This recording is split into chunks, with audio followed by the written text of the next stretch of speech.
Welcome to Mentally Stronger, the podcast where with every episode, we're learning practical ways to let go of stress and struggles, grow our mental strength, and live a happier, healthier, more meaningful life. I'm your host, Melly O'Brien, co-founder of mindfulness.com and creator of mindfulness-based mental strength training. I'm so glad to have you with me. Let's dive in to today's episode. Sometimes one insight can change a whole lot. And today's episode is about one of those kinds of insights, one that definitely had a huge impact on my own life when I really understood it. I've seen it create really big shifts in many, many people that I've taught it to over the last 15 years. And I think it's one of those insights that has the capacity to really move the needle on your mental strength as well. So what I'm going to share with you today is perhaps the most important distinction that you will make when it comes to becoming mentally stronger. And once you know this one, you can't really unknow it. After sharing this insight with you, I'm going to give you a technique so that you can actually take this insight and utilize a practice in your life that's going to help you massively reduce the stress and the negativity and the suffering in your life in this next week of your life. So I'm really going to encourage you to practice with this in the coming week. So this is a simple insight, a simple understanding that has huge implications. So what I'm going to be talking to you about today is the difference between pain and suffering. In order to be mentally strong, it's important to actually get quite clear about the difference between these two. So let's just back it up for a moment. I'm going to give this a little bit of context. At any given moment of your life, you could say we have two dimensions of our present moment experience. First of all, we have what we would call primary experience. Now, primary experience is our sense perceptions, what you can feel, see, hear, smell, and taste. Then on top of that, in any given moment, we also have secondary experience. Now, secondary experience is the thoughts we have about our primary experience, right? This is all the meanings and stories and judgments and viewpoints that we have in our minds. So a simple example to illustrate this, let's say you're in a car and your primary experience is the feeling of your hands on the wheel, the feeling of your feet on the floor, moving around on the pedals, perhaps braking and accelerating, seeing other cars, the colors, the shapes, the shadows, and hearing the sounds around you. There might be birds, the sound of the car engines, maybe the radio. Okay, and then in this particular example, you see the cars around you start to slow down and then stop. So you're in now what we could call a traffic jam.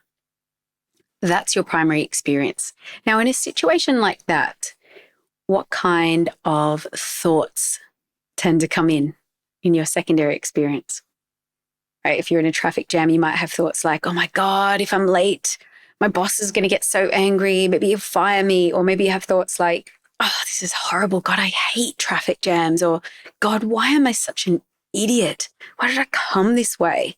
I can't believe this. Or that maybe you start cursing the drivers around you. So now, when we think these kinds of thoughts, they trigger off different responses in our bodies, emotional responses, physiological responses. We get stressed, we get irritated, we get anxious, we get negative. All of these are forms of psychological suffering.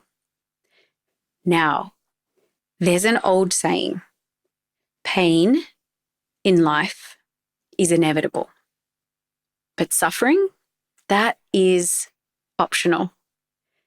Now, this is true.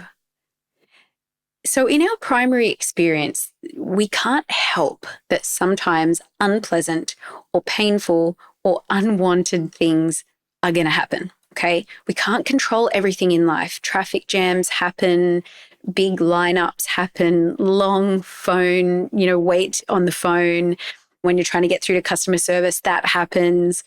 All kinds of things in relationships happen that we don't want to happen. All kinds of things happen in life, bad weather, all kinds of things, aging, sickness, loss, misfortune. Now, we can't control all of those things. We can take action on some of those things, but we can't control everything in life. So sometimes just stuff happens, right? We can't avoid that on the level of primary experience. But the psychological suffering that is created by our unhelpful thoughts, that is totally optional. We do actually have a choice to unwind and even completely end that kind of suffering. So let's just take a pause here and just come back to this definition of the difference between pain and suffering. So, definition of pain: any unpleasant, unwanted, or painful physical sensations, emotions, or experiences we might have. Suffering: the unhelpful thoughts that we have about our primary experience that cause us to feel stress and suffering and struggle.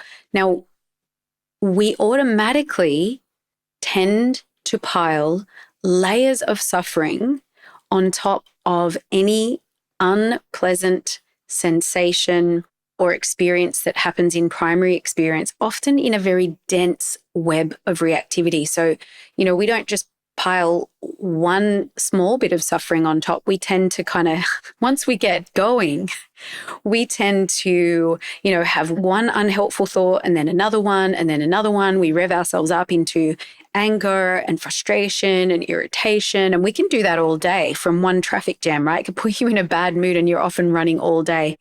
So it's been said by many spiritual teachers, and I believe this to be true in my own personal experience, most of human anguish is created through suffering. Most of human anguish, I'll say it again, is not coming from primary experience. It's coming from secondary experience. Now, this is not to diminish or downplay any experience that you might be going through that is really, really challenging or painful. Not at all. In fact, this is to say that if you're going through something like that, then, out of compassion and love and care for yourself, it's wise not to pile layers and layers of suffering on top of something that's already really, really difficult. Yeah.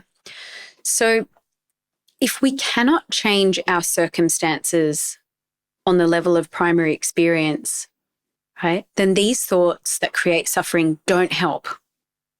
And if we can change things on the level of primary experience, these thoughts don't help.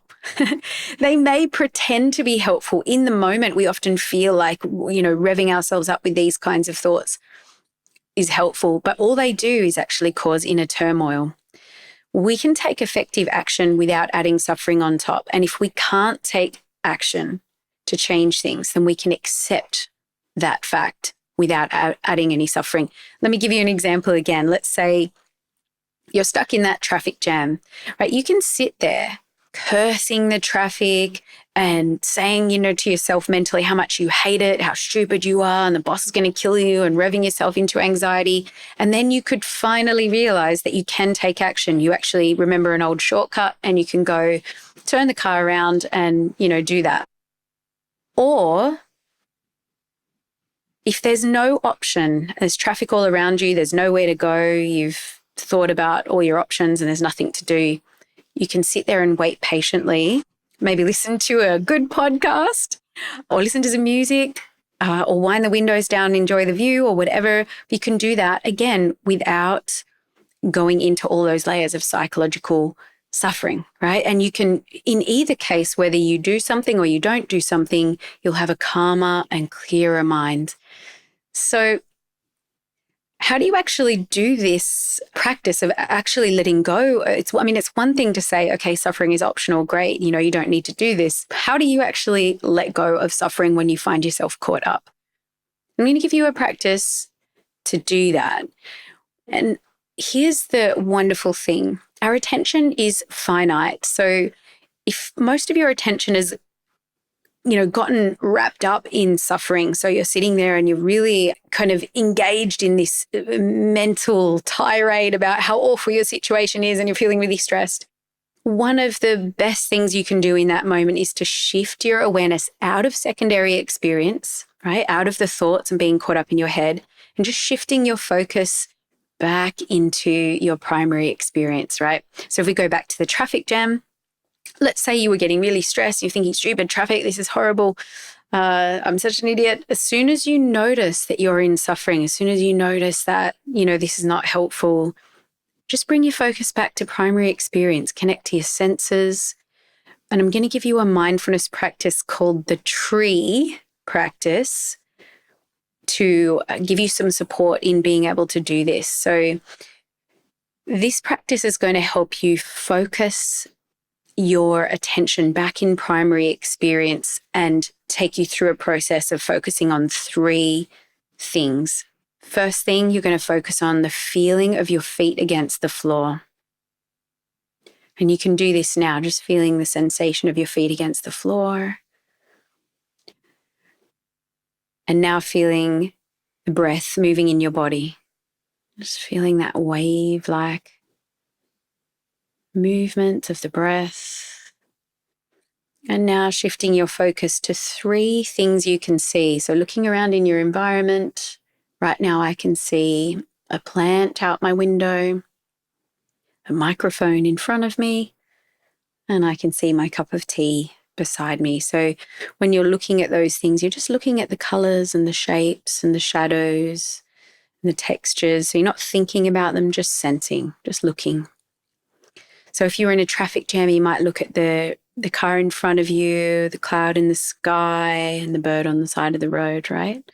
So again, feet on the floor, that's like the roots of the tree grounding you. Breath in the body connects you to the trunk of the tree, the trunk of your body, and the branches of the tree are like the 3 things you can see. So once you do that practice, you've returned your focus into the present moment. Now you're rooted in the present moment and connected to your senses. You're really grounded in awareness. So it's a really, really easy practice, really easy to remember. And I highly encourage you to give this a go this week, because we so often create unnecessary suffering and stress and struggle for ourselves at home and at work and in relationships. We do it in airports and traffic jams and the long lineup at the grocery store. So this week I'm inviting you to give yourself the gift of greater inner peace and mental clarity by choosing to let go of unnecessary suffering. Every time you notice yourself caught up in unhelpful thoughts, every time you notice you're feeling stressed or reactive or revved up, just use the tree practice. Feet on the floor, breath in the body, 3 things you can see, and then just proceed with whatever you're doing with greater awareness and clarity. So in this way, you're going to reclaim your peace of mind, wake up to a greater awareness, and be more effective and intentional in your next choices, actions, and words. I wish you a wonderful week of practice with this. I really hope it's beneficial for you, and I'm looking forward to being back here for next week's episode of Mentally Stronger. Until then, take care.